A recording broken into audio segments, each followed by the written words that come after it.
नमस्कार साथियों, स्वागत है आपका रामनिवास मेहरा के साथ। साथियों, राजस्थान सरकार ने राज्य के कर्मचारियों हेतु RGHS अर्थात राजस्थान गवर्नमेंट हेल्थ स्कीम प्रारंभ की है। तो उससे संबंधित आपकी सहायतार्थ मैंने बहुत सारे वीडियो जारी किए हुए हैं। यदि आपने उन्हें नहीं देखा है तो आप इस वीडियो के डिस्क्रिप्शन बॉक्स में जाइए। आपसे संबंधित जो भी वीडियो हो, जो भी आपकी समस्या है या आपको आवेदन करना है, उस वीडियो को वहां से चुनें और उन वीडियो की सहायता आप आवेदन करने में ले सकते हैं। अब बात करते हैं साथियों आज के वीडियो की। तो जो एक तो RGHS पर एडिट का विकल्प आया है, उससे संबंधित यदि आपके दिमाग में या मन में कोई क्वेश्चन है तो उस पर हम चर्चा करेंगे। और साथ ही हम जानेंगे कि जन आधार संबंधी कुछ साथियों को समस्याएं आ रही है, तो उनका निवारण भी हम इस वीडियो में जानने वाले हैं। तो आपसे निवेदन है कि आप वीडियो को बिना स्किप किए पूरा देखिए, ताकि जो भी आपकी समस्या है उसका समाधान आपको मिल पाए। तो यहाँ पहली समस्या का समाधान हमें दिया गया है। पहला क्वेश्चन जो अधिकतर साथियों के मन में चल रहा है वो है यह है, मैंने RGHS पर रजिस्ट्रेशन कर लिया है परंतु मुझे परिवार के विवरण में परिवर्तन करना है, क्या यह संभव है? तो इसका आंसर हमें दिया है जी हाँ, RGHS पर एडिट का विकल्प उपलब्ध है, जिसकी सहायता से आप RGHS में परिवार शामिल होने योग्य सदस्यों को जोड़ना एवं भूलवश जुड़े हुए सदस्य को हटाना, दोनों जानकारी देकर परिवार के विवरण में परिवर्तन कर सकते हैं। तो साथियों, इससे संबंधित भी मैंने वीडियो जारी कर रखा है, आप उसकी सहायता ले सकते हैं कि आपको कैसे परिवार के सदस्य को ऐड करना है या हटाना है। तो उसका लिंक भी इसी वीडियो के डिस्क्रिप्शन बॉक्स में आपको मिल जाएगा। और साथियों, आपको यहाँ जो एक इम्पोर्टेंट बात ये ध्यान रखनी है, जो हमें यहाँ नोट भी दिया हुआ है, यदि RGHS परिवार के सदस्यों के नाम एवं उनकी उम्र में त्रुटि है, आपको ध्यान देना है, नाम में त्रुटि है या उम्र में त्रुटि है तो आपको जन आधार में परिवर्तन करवाना होगा। वो RGHS पर उसका एडिट का ऑप्शन आपको नहीं मिलेगा। तो आपको ये बात ध्यान रखना है कि यदि आपके नाम में और उम्र में त्रुटि है तो आप जन आधार में परिवर्तन करवाइए। दूसरी जो समस्या हमारे साथियों को आ रही है उसमें यह है, मैंने रजिस्ट्रेशन करते समय अपने पति पत्नी जो राज्य कर्मचारी पेंशनर है की आवश्यक जानकारी देकर RGHS परिवार में शामिल किया था। अब RGHS परिवार के विवरण में आवश्यक परिवर्तन करने के लिए किसकी SSO ID से लॉगिन करना होगा? तो इसका आंसर हमें यहाँ दिया गया है। वर्तमान में RGHS पर एडिट का विकल्प एवं परिवार विवरण में परिवर्तन RGHS परिवार के मुखिया की SSO ID द्वारा किया जाना है। अतः पूर्व में रजिस्ट्रेशन करते समय जिस SSO ID और पासवर्ड का उपयोग किया गया था उसका ही प्रयोग करें। साथियों, आपको ये ध्यान देना है कि जिस SSO ID से आपने RGHS पर सबसे पहले रजिस्ट्रेशन किया था, उसी ID का यूज़ करते हुए आपको एडिट की प्रक्रिया अपनानी है। अब साथियों, यहाँ जो हमें दिया हुआ है तीसरा क्वेश्चन, RGHS परिवार के विवरण में एडिट करने की प्रक्रिया किस प्रकार है? तो ये संपूर्ण प्रक्रिया आपको यहाँ बताई गई है, आपको कैसे एडिट करना है। हालांकि इससे संबंधित वीडियो मैंने आपकी सहायतार्थ पहले ही जारी कर रखा है। यदि आप उसकी सहायता लेंगे तो निश्चित है वो गलतियां आप आसानी से सुधार पाएंगे जो गलतियां आपने पहले की थी। तो मेरा निवेदन है कि आप उस वीडियो को अवश्य देखें। अब साथियों, आगे हम बात करते हैं। तो यहाँ दिया हुआ है RGHS में जन आधार कार्ड से जुड़ी समस्याएं और निवारण। आपके जन आधार से संबंधित यदि कोई समस्या है तो उनका निवारण और समस्या दोनों हमें यहाँ दी हुई है। तो अब आप यह भी जान लीजिए, यहाँ पहली समस्या अधिकतर साथियों के साथ ये आ रही है, यदि पति व पत्नी दोनों पेंशनर है तो आपको क्या करना है, कैसे आवेदन करना है, उसका निवारण हमें यहाँ दिया गया है।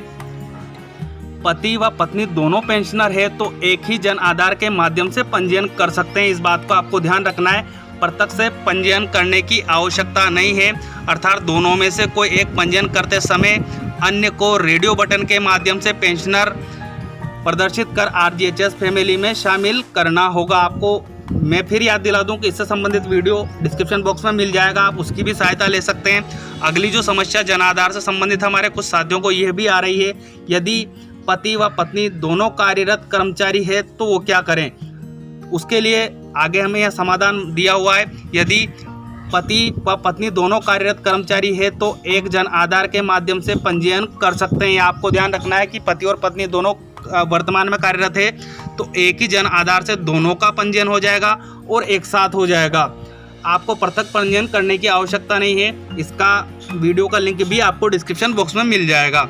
अगला जो क्वेश्चन है इसमें दिया हुआ है, यदि पति व पत्नी दोनों में से कोई एक पेंशनर एवं अन्य एक कार्यरत कर्मचारी है। साथियों, ये इम्पोर्टेंट क्वेश्चन है कि यदि पति पत्नी में कोई एक पेंशनर हो और एक वर्तमान में कार्यरत हो तो उनको आवेदन कैसे करना है, उसका समाधान यहाँ दिया हुआ है। यदि पति व पत्नी दोनों में से कोई एक पेंशनर एवं अन्य एक कार्यरत कर्मचारी है तो एक ही जन आधार के माध्यम से पंजीयन कर सकते हैं, पृथक से पंजीयन करने की आवश्यकता नहीं है। इससे संबंधित वीडियो भी आपको डिस्क्रिप्शन बॉक्स में मिल जाएगा। साथियों, आगे जो क्वेश्चन अधिकतर समस्या आ रही है ये वाली आ रही है, माता पिता में से कोई भी कार्यरत कर्मचारी या पेंशनर है और पुत्र भी राज्य कर्मचारी है, तो इसी स्थिति में क्या करें। हो सकता है आपके माता पिता कर्मचारी रहे हो और अभी वर्तमान में उनकी पेंशन हो चुकी है लेकिन पुत्र कार्यरत है, तो उसको कैसे आवेदन करना है, ये दोनों समस्या का समाधान आपको यहाँ मिलने वाला है। माता पिता में से कोई भी कार्यरत कर्मचारी या पेंशनर है और पुत्र भी राज्य कर्मचारी है, तो इस स्थिति में माता पिता अलग जन आधार से पंजीयन करेंगे। ये आपको ध्यान रखना है। साथियों, यदि आपका नाम, आप वर्तमान में कार्यरत है और आपका नाम माता पिता के साथ जुड़ा हुआ है तो आपको अलग अलग जन आधार बनाना पड़ेगा, आपको अलग से आवेदन करना होगा। पुत्र पृथक से अपना जन आधार कार्ड बनवा कर पंजीयन करेगा, ये आपको ध्यान रखना है। आगे इसमें दिया हुआ है अगली समस्या, माता पिता में से कोई भी कार्यरत कर्मचारी या पेंशनर है और पुत्री भी राज्य कर्मचारी है, तो ऐसी स्थिति में क्या होगा। माता पिता में से कोई भी कार्यरत कर्मचारी या पेंशनर है और पुत्री भी राज्य कर्मचारी है, तो इस स्थिति में माता पिता अलग जन आधार कार्ड से पंजीयन करेंगे। इस बात को आपको ध्यान रखना है कि आपके माता पिता को अलग जन आधार से पंजीयन करना है, पुत्री पृथक से अपना जन आधार कार्ड बनवा कर पंजीयन करेगी, ये आपको ध्यान देना है। अगली जो समस्या कुछ साथियों को ये भी आ रही थी, माता पिता में से कोई भी कर्मचारी या पेंशनर नहीं है जबकि पुत्र पुत्री, दो पुत्री में से दोनों ही राज्य कर्मचारी है, तो इसी स्थिति में क्या होगा साथियों। इस स्थिति में पुत्र पुत्री, दो पुत्री दोनों अलग अलग जन आधार के माध्यम से पंजीयन करेंगे। आपको ध्यान रखना है कि आप दो भाई बहन हैं, यदि दोनों कर्मचारी है तो आपको आपका आवेदन अलग अलग जन आधार बनवा कर करना होगा। उसके बाद एक महत्वपूर्ण बात यहाँ आ जाती है जो हमें यहाँ नीचे दी हुई है, पुत्र एवं पुत्री दोनों में से कोई एक माता पिता को अपनी फैमिली में शामिल कर सकता है। आपको ध्यान देना है कि माता पिता को दोनों में से एक अपने पास रख सकता है। अब इसी के साथ हमें यहाँ कुछ महत्वपूर्ण नोट दिया हुआ है साथियों, वो भी हम देख लेते हैं। राजस्थान सरकार स्वास्थ्य योजना में एक RGHS फैमिली बराबर एक जन आधार फैमिली माना जाएगा, इस बात को आपको ध्यान रखना है। उसके बाद यहाँ दिया हुआ है, परिवार में अविवाहित एकल पुरुष एकल महिला भी अपना जन आधार कार्ड बनवा सकते हैं। ये बात आपको बिल्कुल ध्यान रखना है कि आपका विवाह हुआ है या नहीं हुआ है, आप अपना जन आधार कार्ड अलग से बनवा सकते हैं। उसके बाद यहाँ तीसरा नोट हमें दिया हुआ है, अविवाहित होने की स्थिति में एकल पुरुष भी जन आधार फैमिली का मुखिया बन सकता है। अब यदि आप पुरुष हैं तो आप एकल हैं, उस स्थिति में आप स्वयं मुखिया बन सकते हैं। चौथा यहाँ दिया हुआ है हमें नोट, जन आधार बनवाने के लिए राशन कार्ड अनिवार्य नहीं है साथियों, इस बात को आपको ध्यान रखना है कि जन आधार कार्ड बनवाने के लिए राशन कार्ड अनिवार्य नहीं है। उसके अलावा हमें यहाँ और कुछ दिया हुआ है, जन आधार से संबंधित कर्मचारियों पेंशनरों हेतु जन आधार पंजीयन की नई सुविधा उपलब्ध करवा दी गई है।